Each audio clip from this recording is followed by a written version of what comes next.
একটা আয়াত আনছে সূরা আম্বিয়ার। এই আয়াতে আল্লাহ বলেন, আমি কিয়ামতের ময়দানে ইনসাফের দাড়ি পাল্লা স্থাপন করব।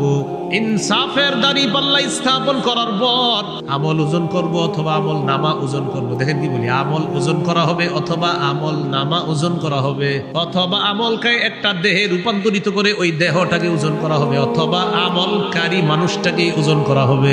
চারটি ব্যাখ্যা, হয়তো আমল ওজন করা হবে, না হয় আমলটাকে একটা দেহে রূপ দেওয়া হবে, ওই দেহটাকে ওজন করা হবে। 3 নাম্বার, আমলকারীকে মানে আমাকে আপনাকেই ওজনের পাল্লায় দিয়ে দেওয়া হবে। দুনিয়াতে তো এটার দৃষ্টান্ত আছে, আমরা দাঁড়াইলে আমাদের ওজন ওঠে না 75, 80, তো সেখানে কিন্তু ওজন উঠবে আমাদের না, সেখানে আমলের ওজন হবে।